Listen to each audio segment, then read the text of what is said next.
Dear friends, I greet you all in Jesus' almighty name, and it is a great pleasure for me to reach out to you this day through this spiritual snippet.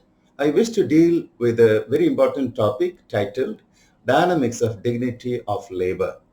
Dynamics of Dignity of Labor. Just to bank my message upon a particular portion of the scripture, let me read to you from 1 Corinthians 10th chapter verses 31 to 33.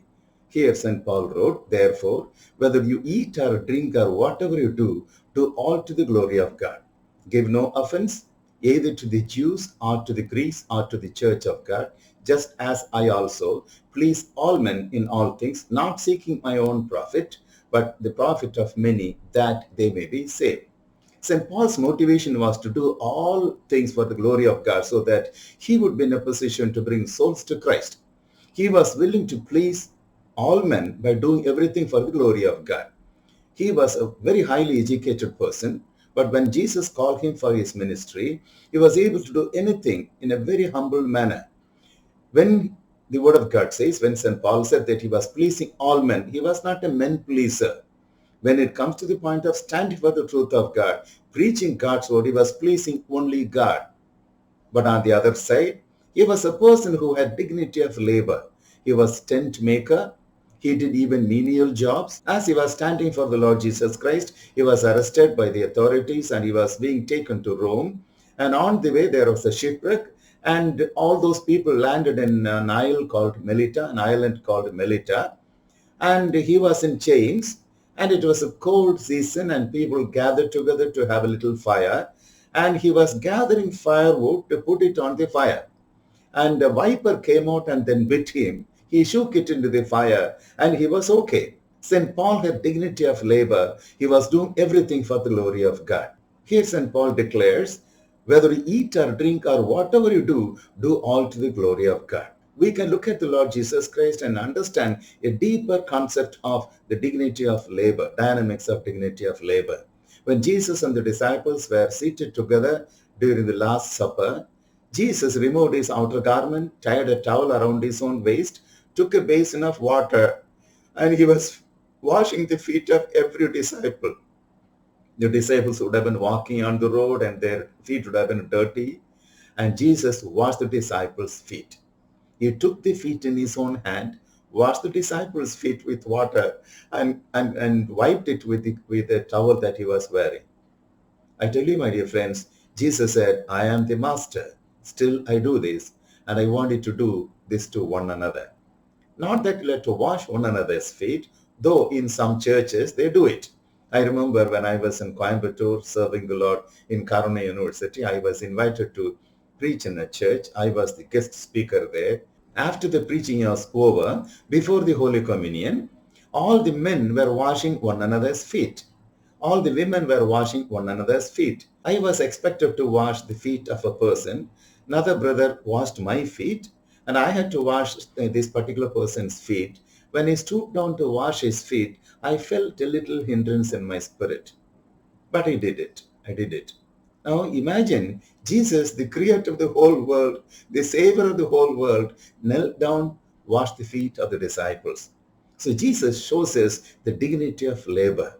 Not that menial job is equivalent to preaching God's word and counseling souls and teaching God's word. No, I don't mean that. What I want you to know is when we are filled with the grace of God, when we know that we are serving the Lord, we must understand this dynamics of dignity of labor. Whether eat or drink or whatever we do all to the glory of God. Many years ago, I read in a book about two angels who had been sent into the world. One angel to be a king in a kingdom, another angel to sweep the streets of the same kingdom, same place. Both will do it as unto God. So we must know that we have been given a liberty and the grace to do God's work in God's will, and we must understand the dignity of labor.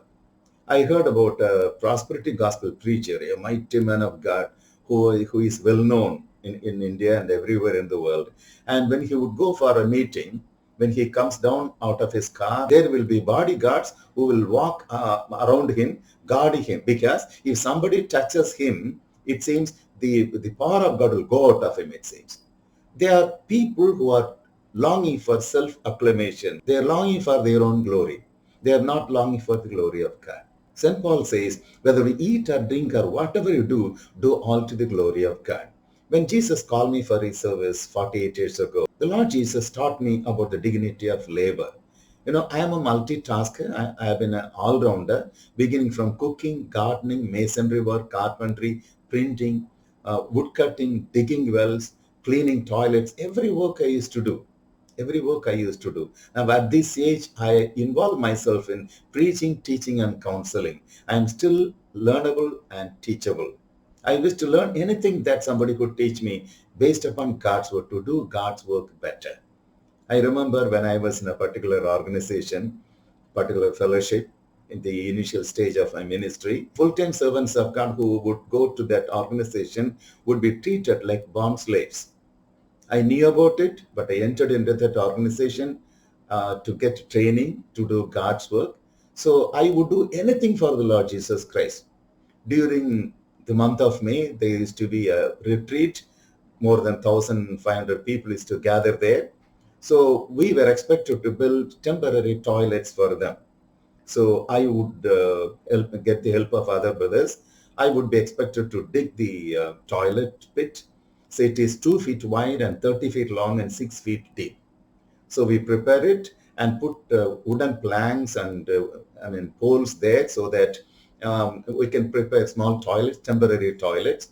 Well, people use it for 10 days.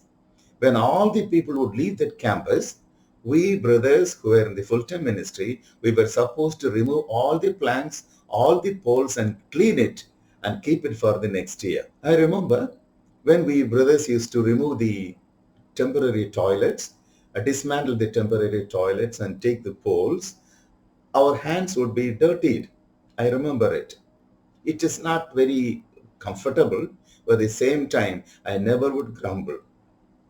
I never used to grumble. I never would get angry, knowing very well that I do everything for the Lord. So, dear friends, I encourage all of you to understand the dignity of labor.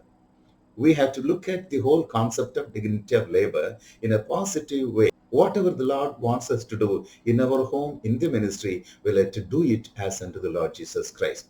Even in homes, I have come across people, the husbands will sit before the television, keeping one leg upon the other and watching the television. He'll ask his wife, come on, bring me a cup of tea. And in some homes, women demand from the husbands. I would say we have to help one another out of love. There is always dignity of labor, whether it is cooking or preparing a cup of tea or cleaning the vessels. Let us do it as unto God. My wife and I had been married for 42 years, and I have never asked her like this, come on, prepare a cup of tea and bring it to me. Never. She had never demanded anything from me. We help one another, we sustain one another.